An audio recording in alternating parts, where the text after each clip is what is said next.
God, I offer myself to you to build with me and to do with me as you will.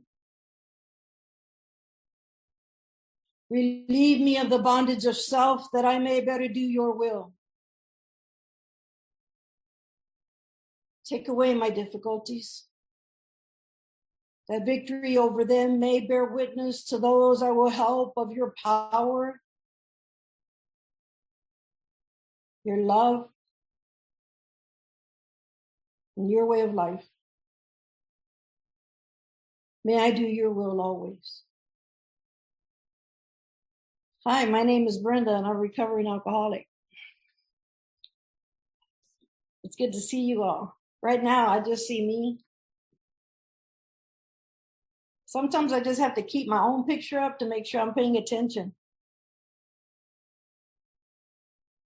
I'm going to switch it to see all of you.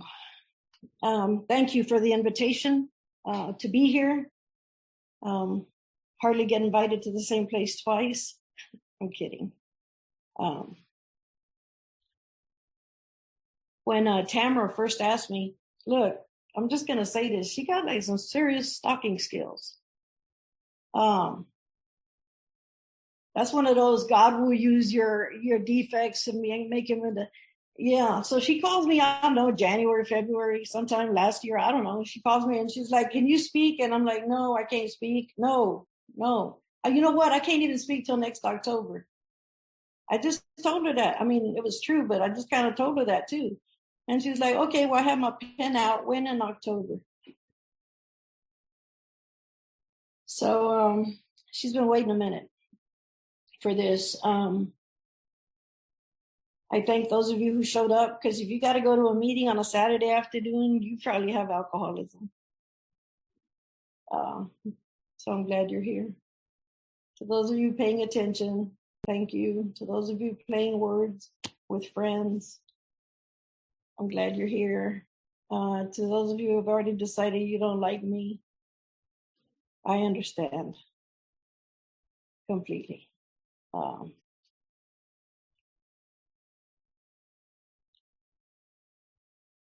I thought I'd start with a question. And the question is, why don't you choose your own conception of God? Why don't you choose your own conception of God?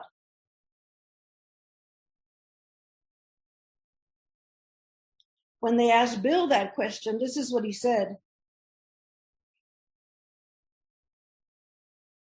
That statement hit me hard. The icy intellectual mountain in whose shadow I have lived and shivered for years melted away. I stood in the sunlight at last. It was only a matter of being willing to believe in a power greater than myself. Nothing more was required of me to make my beginning. I saw that growth could start from that point. Upon a foundation of complete willingness, I might build what I saw in my friend. And it is that desire in my own heart that has brought me here to you today. I hope to find the things I have found in you during our time together. I don't usually talk a lot about what it was like and what happened, because there's so much to talk about what it's like today that I kind of just don't even want to do it. Because it should matter to somebody. It should matter to me that I've been here for 32 years, that I got sober on July 3rd of 1990. What do you have to do to stay an active member of Alcoholics Anonymous? What happens with the things that happen in your life? What have you learned how to do because you stayed? What are you not afraid of anymore? Everybody get your pad. We're going to write down some things today. By the way, look, I tell everybody at the beginning of the meeting to get their pad. There'd be 6 people pissed off. Write down the first thing is that you were pissed off 3 minutes into the meeting. Now, those of you who know everything, look, I didn't want to take notes either. I was willing to go about my life with the information I had, with the only perspective that I had ever accepted, which was my own. And the result was nil until I let go, absolutely. So either, just a quick note, those of you who just lost your grandbaby,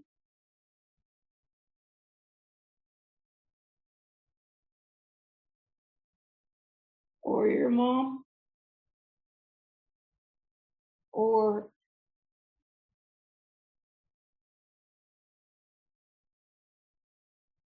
your pet, those of you who have come on this meeting in the middle of that experience, I would invite you just simply to get in the middle of the boat and lay down.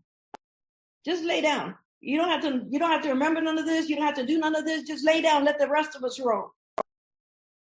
We'll row while you rest. And if we stay here long enough together, we'll get a chance to do the both of the rowing and both of the resting, as God would have it. And so to those of you who came here with a heart that's broken, I just offer you this space and our time together. I drank enough alcohol to come to the end of it.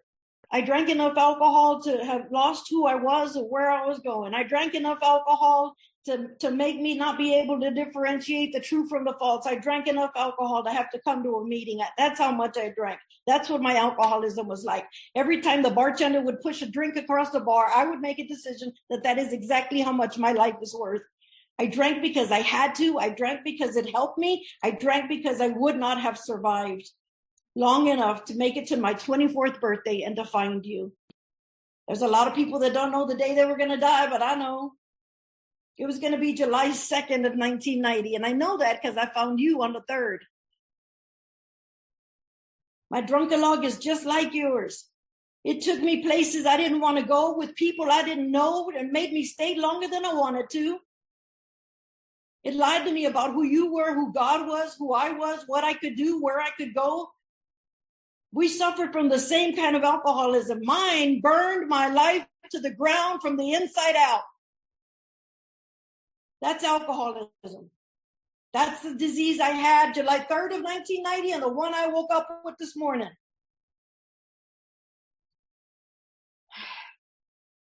Hey, I'm going to tell you something. It's like a commercial. I'm hydrating. Wait up. Listen, when you share as often as I do and share in the way that I do, everybody has an opinion about that. Which is great, except when they want to share it with me. And I have this girl, she said to me, she said, "You're very hard to listen to. I don't like you." Okay. She said, because you sound like a preacher, and I don't come to AA to listen to a preacher. I said, well, before I sounded like a preacher, I sounded a lot like a bitch, so I consider it an upgrade. Hey, they said I couldn't cuss, but they didn't say I couldn't spell. And there is my alcoholism in a nutshell. See what I did? Y'all see that? Don't do that. That's not nice. That's against all the rules and regulations. Sobriety is in jeopardy. As Bobby Earl used to say, I didn't come to Alcoholics Anonymous because I had a vocabulary problem. I digress. So that's what I drank like. And what happened was that I got here at 24 and I did not want to be here. And I hated AA, but I was going to die without you. And all the fun things that happened to you as a newcomer happened to me. People tried to help me. I tried not to let them, they were like, read the book. I'm like, I don't have a book. We'll give you a book. I don't want you to, okay, like I had alcoholism, but I was trying to look good. And I went home after the first couple of meetings and told my mom that apparently there was nobody in charge at the A of A. Because I kept saying, who's in charge up in here? And they're like, no one. Like, who's the president? They're like, no one. So I told my mom, I said, they don't have a leader. I think they're going to ask me.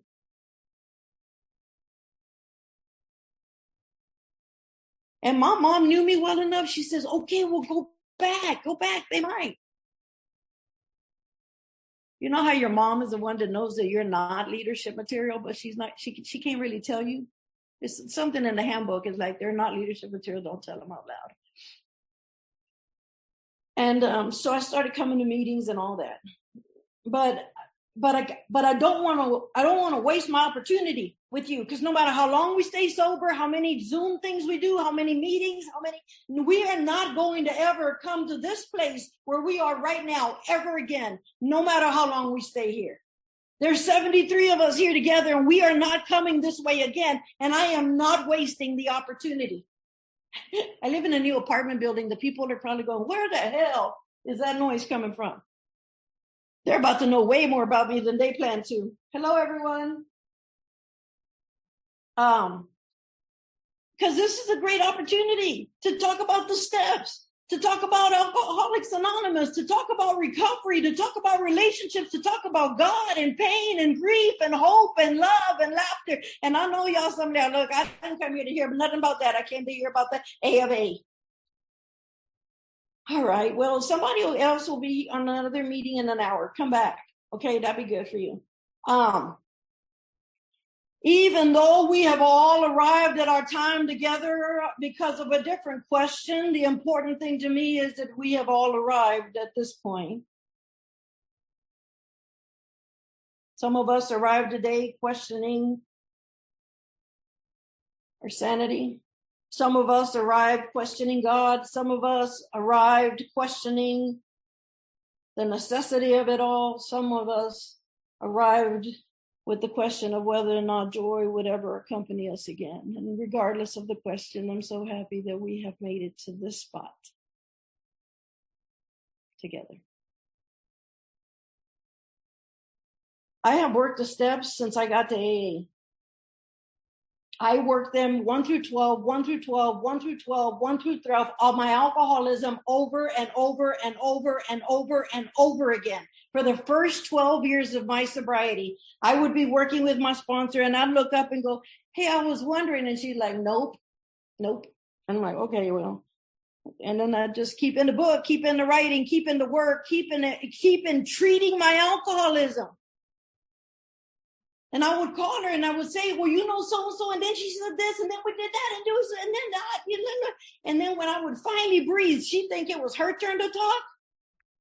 And she'd say, Brenda, have you worked the steps? And I'd say, I'm going to have to call you back. I had to work them over and over and over and over because they weren't my default. Powerlessness was not my default. Needing help, centering on God, practicing the presence, none of that was my default. And I had to work the steps on alcoholism over and over and over. And I'm so grateful for that opportunity, because then after I did that, then I could take the steps and work them on my relationship with my mom.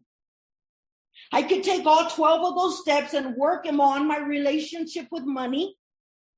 I could take all those 12 steps and work them with the people at work.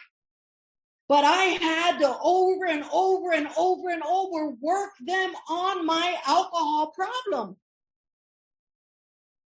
Because until I got some sort of proficiency in doing that, I was going to get lost doing the steps on other items, on other issues. And I see people all the time in Alcoholics Anonymous. It's like, did you work all 12? Should be the first question I ask. Yes.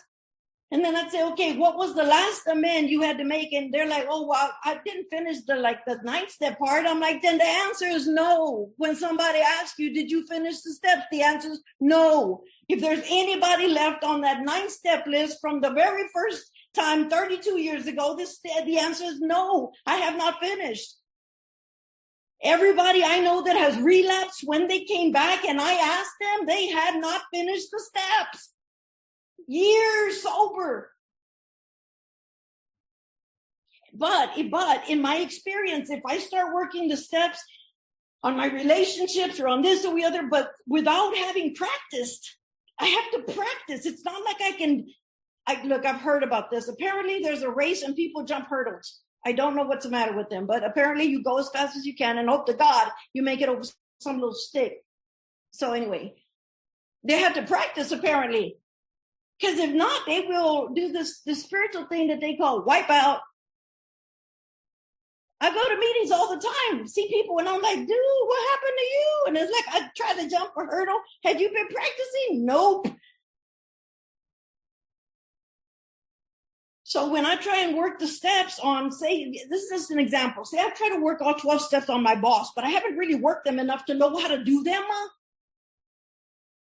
And so I started to work on my boss. So I say, this is what I'm powerless over. Da, da, da, da, da. This is how I think God can restore me. I'm going to pray for that here, God. You can take my boss. Oh, by the way, and apparently I had some part in that. And then I get to 5 and I go and tell it on my sponsor and I read all of this and all this. And then we move on to some, let's work the 12 steps now on the kinds of shoes I buy.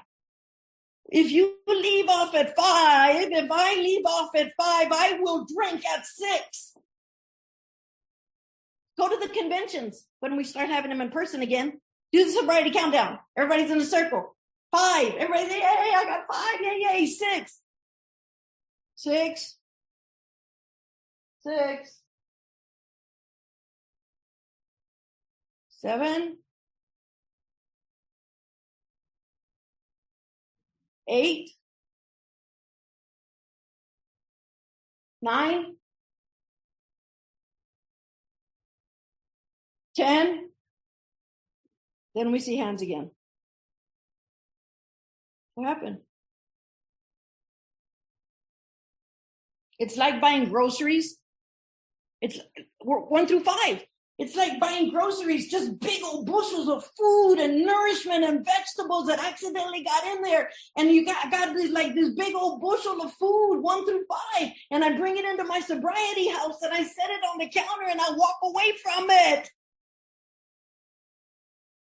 In a minute, something is going to start smelling. And instead of working the steps, I will, when you point that something stinks, I'm like, you are not my friend. I can't handle you. You too much. Oh, and by the way, there's a bunch of groceries on the counter. Look like they all rotted. That's what happens when I work 1 to 5 and not finish. Then I think I'm fooling people by putting that stuff in the refrigerator, hoping that the refrigerator will rejuvenate it. It does not work that way. It only makes the refrigerator smell. And that's how I know about half measures. That's how I know about nil. That's how I know about, what is it, incomprehensible demoralization? Woo-hoo-hoo. Big old long words to say it's not working.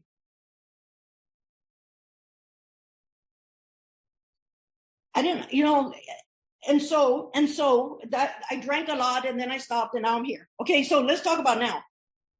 Let's talk about now, because how do you do that? Like, how do you, Brenda, how do you do the things that life calls you to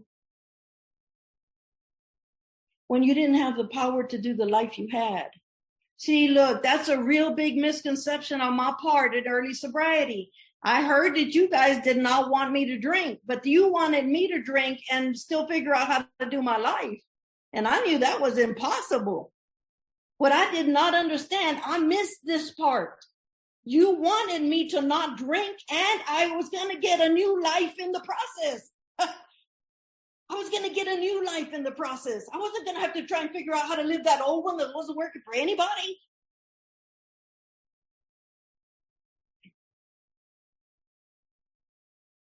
My control has begun to evaporate into surrender. That's how long I've been here. My control has started to evaporate into surrender.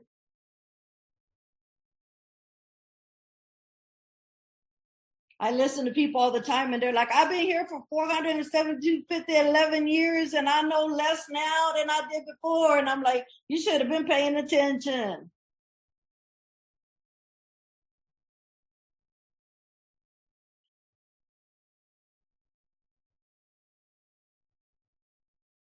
I have lived in my relationship with God in the sunlight.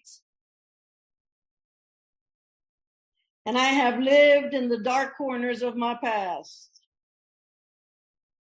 I have been sober long enough. Look, If I'm 1 year sober and I can only still respond to life in the way I did when I had 1 day sober, there is a problem in that for me in my life.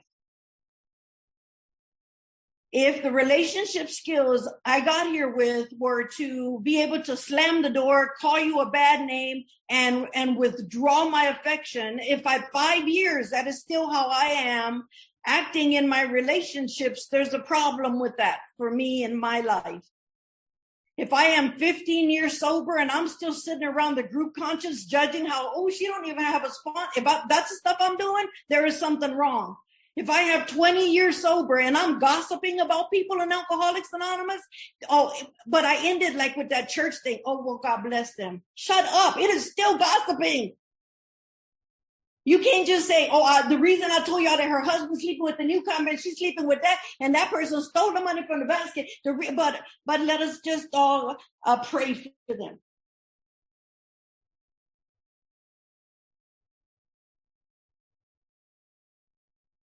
What people will do for you, they will do to you. I have been in this relationship with God, standing in the sunlight of the Spirit until the point where I had lost my voice and could no longer call upon God. Have you ever been in that kind of pain? Have you been in the kind of pain that you could no longer call upon the name of God? You know what happens every time that happened? That happened to me when my father died.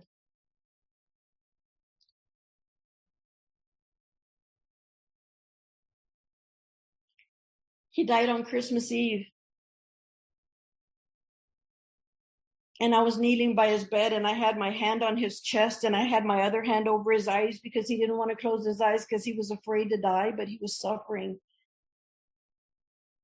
And I knelt by his bed and I put my hand on his heart right here and I closed his eyes with the other hand and I rocked him back and forth. And I said every prayer I knew. I did all the waiting I could. I cried. I did all of that. And at the very end of it all I could say to my father before he died was, rarely have we seen a person fail who has thoroughly followed our path.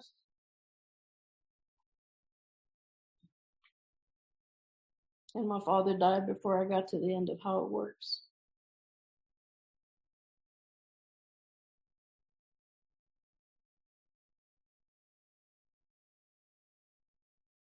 And with my father's loss came the feeling that I had lost my anchor.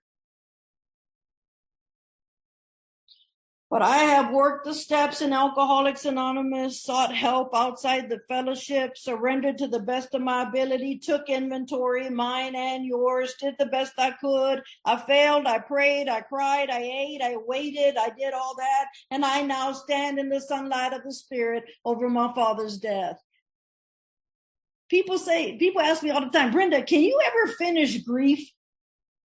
And I'm like, yeah, you can finish grief. And the reason I know is because I asked God. I make it sound like I knew the answer. I leave out the part about how I asked God. But I asked God one day, I said, can you ever finish grief?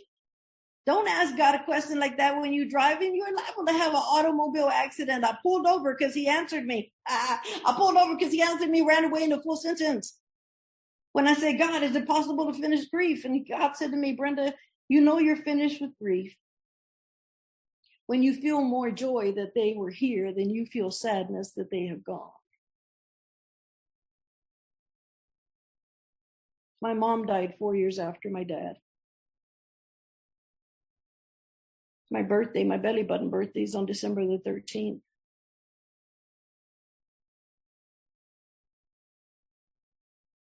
And I prayed to God that year, his gift to me would be to take my mother home.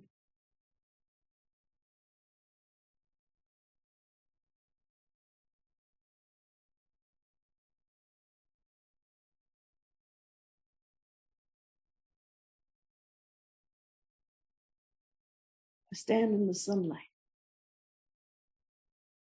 at my mother's passing because when my mother died, I felt as if I'd lost my compass. I was living in Florida at the time and I'd come back to Texas for her and she died and I got to the airport and then I got home.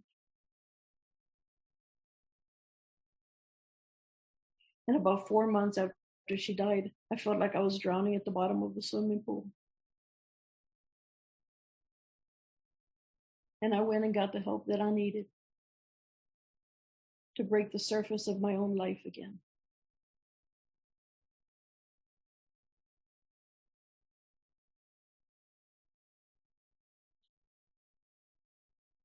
My brother died. Now, the reason that I'm talking about this, and some of y'all like, that ain't got nothing to do with AA. It ain't got nothing to do with your AA, but it's got everything to do with my AA, because either I can do it differently, or what's been the point? Either I have an awakening, I have a spiritual practice that keeps looking at people saying, come on, there's room for more. Or I have the spiritual practice that keeps up putting walls and barricades and posters and signs saying, oh, no, if you're not this, you're not us. If you're not this, you're not us. If you don't understand the book like this, you're not reading it right. If you don't, cut that out. Don't let anybody tell you. Don't let anybody tell you what's in the book. Read it. I knew I was making progress the day that some lady in the meeting said, well, in the book it says so-and-so. And I said out loud, no, it doesn't. My sponsor asked to speak to me after the meeting. I don't want to talk about that part, y'all, but look, I'm making progress. They said we should keep our eye out for that, though.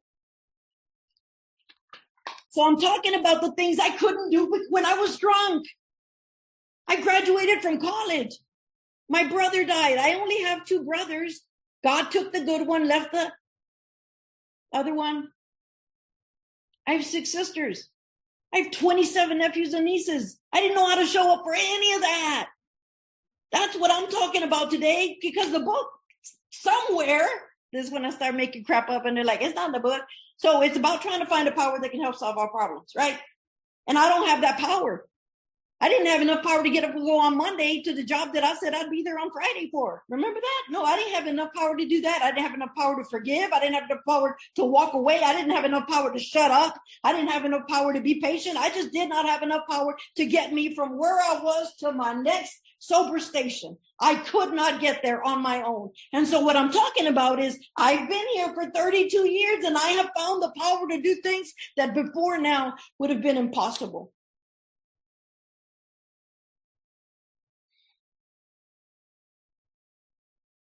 I've been sober long enough to be married. Shut up. And divorced. And filed for bankruptcy.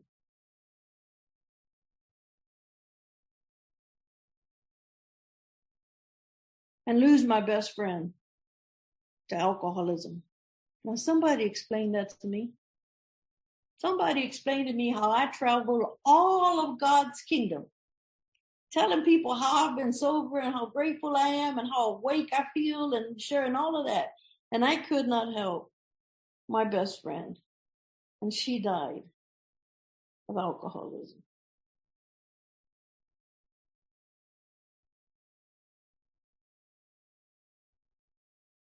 My nephew died, Matthew.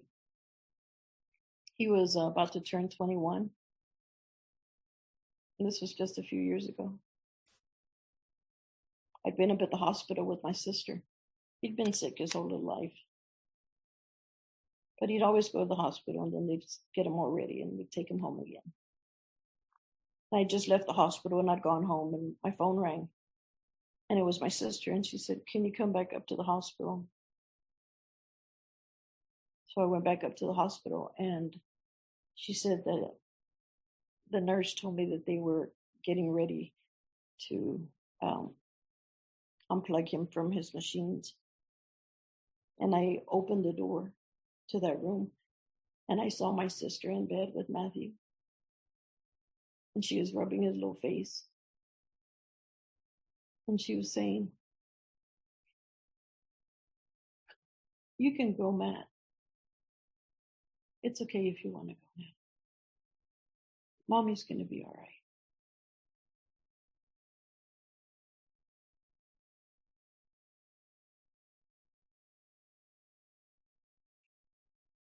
With all of that sobriety, with all of that faith in God, with all of that sober experience, all I could do was stand at the door of that hospital room and weep.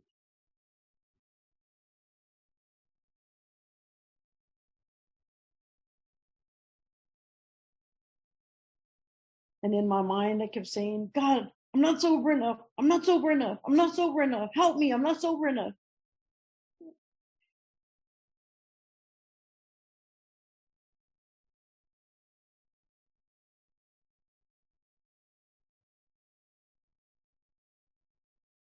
You never want the people you love to be in that kind of pain.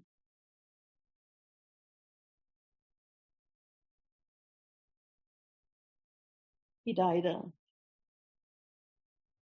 He died the Saturday before Thanksgiving.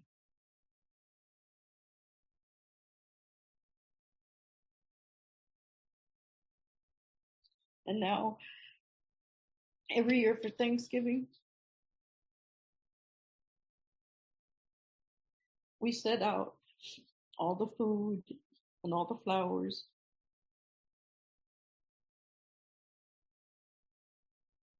And we gather around the table.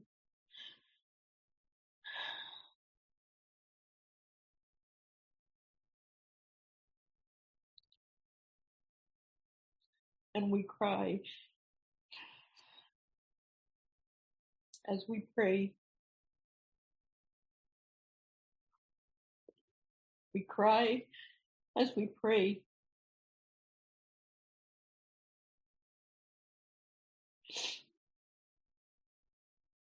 Here's what I didn't know. When life becomes so hard and so painful that I lose my voice, that I cannot call upon God, God will come looking for me. God will come looking for me. God isn't somewhere waiting for me to be good enough, for me to be right, for me to be recovered enough, for me to know enough of the book, to go into enough meetings, to sponsor enough people. God's not doing that. God's not waiting somewhere for me. God is always in search of me. And God will come looking for me in those times and in those places when it feels like my life is broken from the inside out.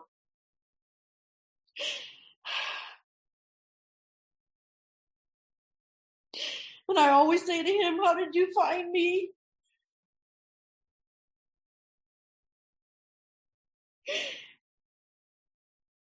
And he says, I got real quiet, and I listened to the rhythm of my heart.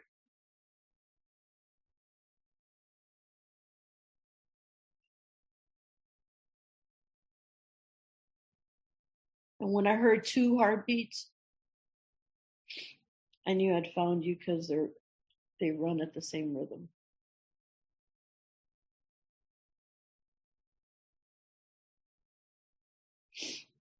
I knew God would go looking for you.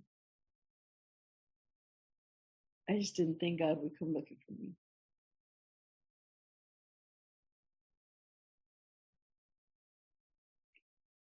There are things that I have not done well in sobriety. Thank God.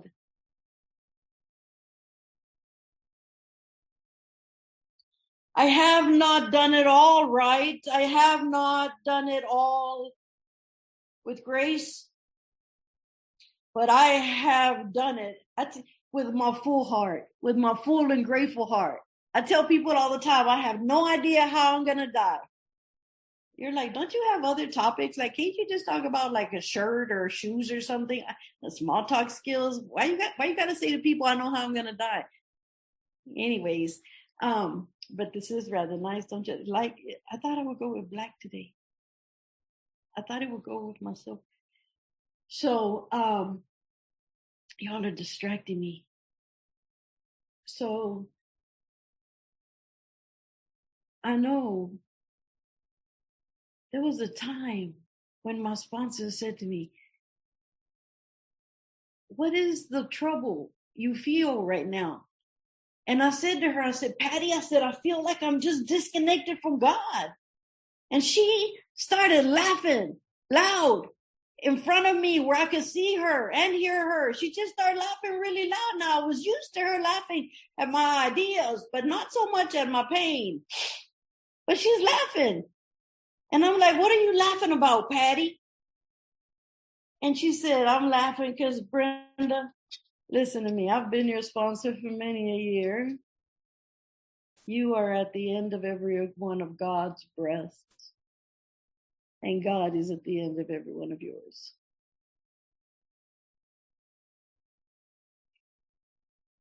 And I had to decide.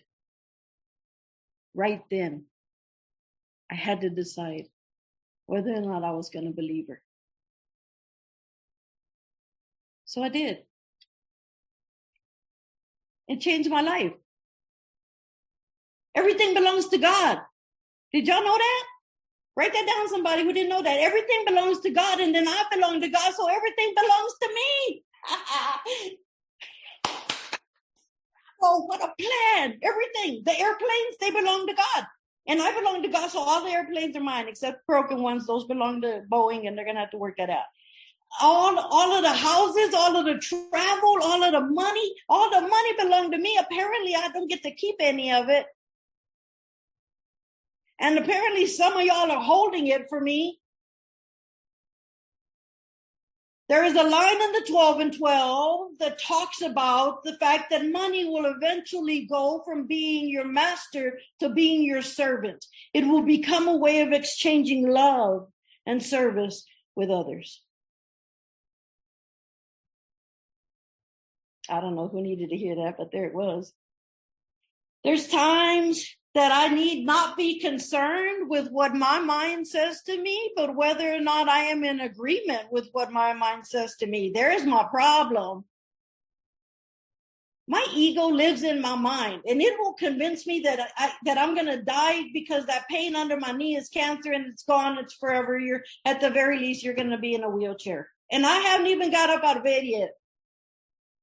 My ego lives in my head. It does not, Bob Earl used to say, my mind is convinced that it can kill me and go on without me. And so my ego lives in my head and it tries to separate me from you all the time. Nobody cares if you go to the Zoom meeting, Brenda. For God's sakes, there's 20 million of them and they don't notice that you're not there. Nobody cares whether or not you write them a letter. Nobody cares. They're tired of hearing you. They're like, people will look and see Brenda J. Oh, hell to the no. I ain't going to that meeting. Whatever. Like, my mind will tell me these things to separate me from you. And then it goes about the business of trying to separate me from God. And it'll say, God doesn't love you. God has too many things to take care of. Things are busy. And all of a sudden I start like not talking to God because I know he's busy.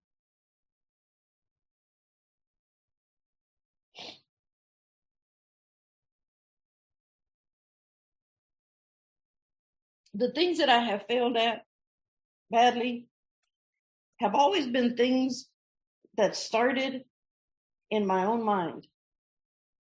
Sometimes I decide what kind of help people need and then I give it to them and they're mad. And my sponsor like, well, why did you do that? I said, well, because I was being helpful. And she's like, well, who asked you to be helpful? And I'm like, I'll forget who asked me. And she's like, are you sure that you didn't do that thing that you did because you have an ulterior motive to da-da-da-da-da? And I'm like thinking in my head, first, shut up. Two, I need a new sponsor. Because now she's just meddling in my business. If you feel like your sponsor meddling in your business, you better stay with them. I call my sponsor all the time. I said, look, this is what's going on. And then I break in the action and he talks. And he says, okay, well, it sounds like concept 8. And I'm like, oh, hell, why do you want to talk about the concept? I have a headache. I don't want to talk about the concept. Can you just tell me what the answer is? And I'll read the concept the next time, please. Please. I'm not reading the concept. Anyway, so like that, and then he's trying to give me suggestions, and he's like, well, what would it look like if you surrendered? I'm like, I don't know. Why are you bothering me with these questions? I come to you for answers. I had all the questions I could handle before we got on this call. Now, as children, do I say that out loud? Hell to the no. When he's making suggestions, and I'm like, Now I close my eyes so he won't see I don't believe him. One time I pulled my neck, just anyway. Here's my problem. I thought God was pissed off. Now, why would I think God's mad at me? Well, because I behaved in the way that the people at the church said don't behave that way. When they say don't do this and this and this and this to an alcoholic, that's like issuing a challenge. I mean, I started doing some stretching. Y'all can tell I don't know how to stretch. I just did like that because that's one of my old dance moves. I don't know how to stretch. Anyway, I'm going to pull something during the meeting. But here was the problem in my relationship with God. I sat down with my sponsor. She did the third step prayer with me. We turned it all over to God, and my sponsor wandered off into her own life. And I turned around and looked at God and said, hey, God, hey, keep up and don't be in the way. Now, did I mention to my sponsor that that's what I said to God? No, that's what I said to God. And so now I'm going through my own life, and there's crap on fire right now in my life. There's things that I don't know how to do. There are things that I have said to God, I can't. I don't even know what's going on. I can't do this. I don't know how to do this. I can't. And God very lovingly, but because God knows me and loves me all the way through and through, look, the other day I came into the room and God like filing his nails. I'm like, what are you doing? He said, I'm resting. I said, what are you resting from? He said, till we get to your new idea.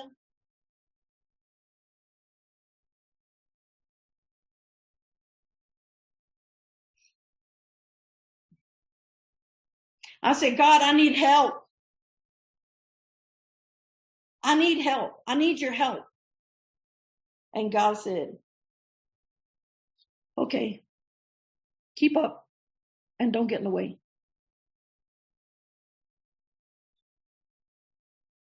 I ain't gonna lie, y'all. I said something in Spanish.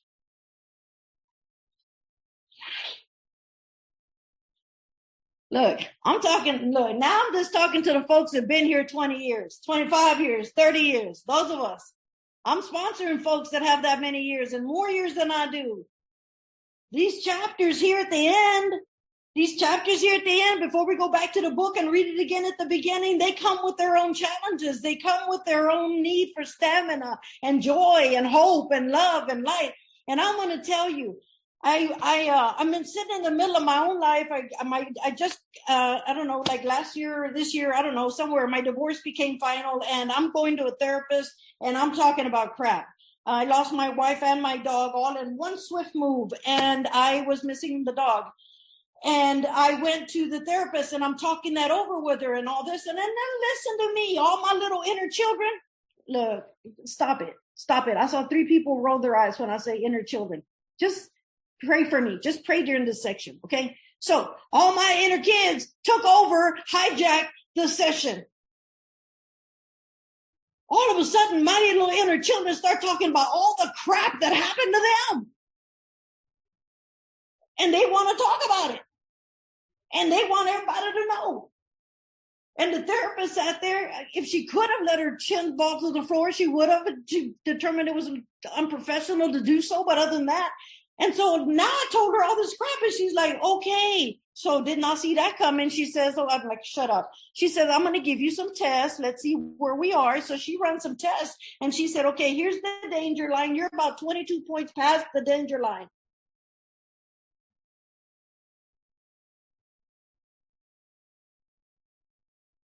What? She said, here's the line of demarcation. And you were 22 above that.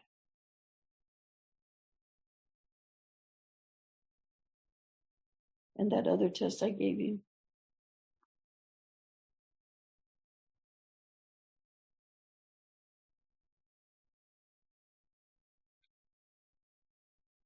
he said, what happened?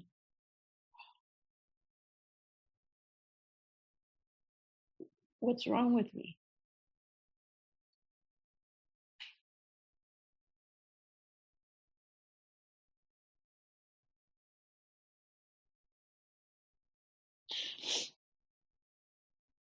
And she looks at me and she goes, Brenda, look at me. I'm going to tell you something important. And I look over at her and she says, you cannot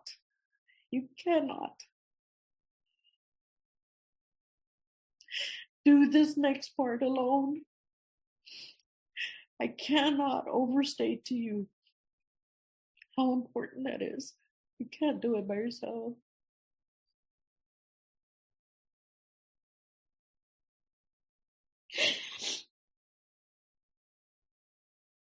So now I have a bunch of new doctors.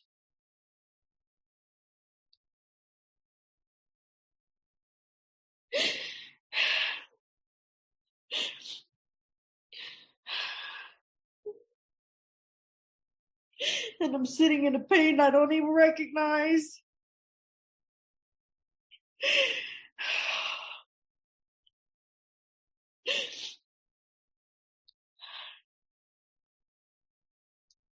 I have a very good friend on this meeting. And I told her, and I'm like, I'm lost. I'm in so much pain. I don't know where to go from here. I don't know where to start. I don't think I can do it. It's scary. I'm scared.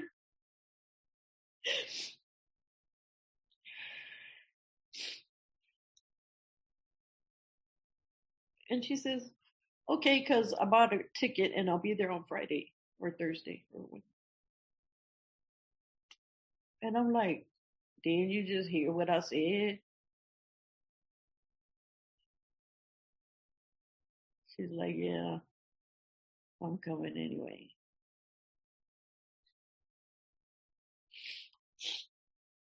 I had a sponsor who used to say, you can pretend to care, but you can't really pretend to show up.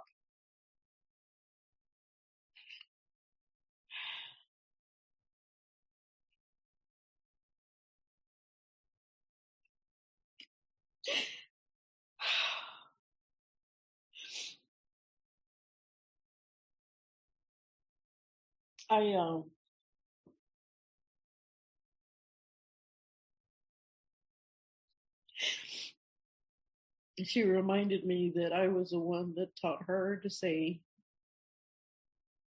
no matter what, that God is here and that all is well. That God is here and all is well.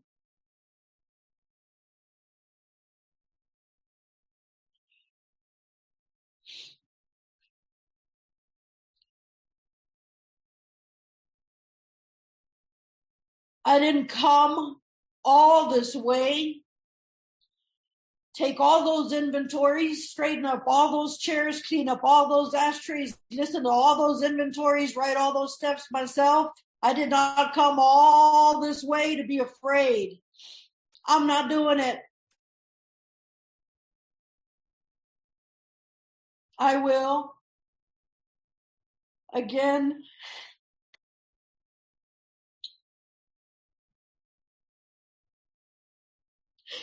Walk through this darkness.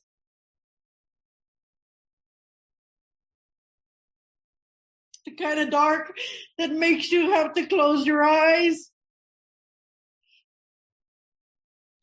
I will walk through this darkness. I will tell the truth as I come to it. I will cry when I need to, whether it's convenient or appropriate in a meeting of Alcoholics Anonymous.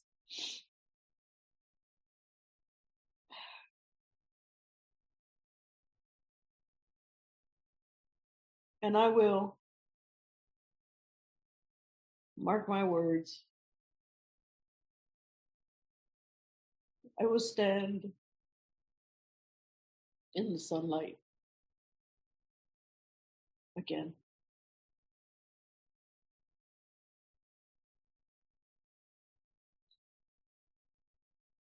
I'm done. I'm tired. I don't know what happens next. May all of God's goodness be mine. May all of God's goodness be yours. May all of God's goodness be with us all, this God or something better. Amen.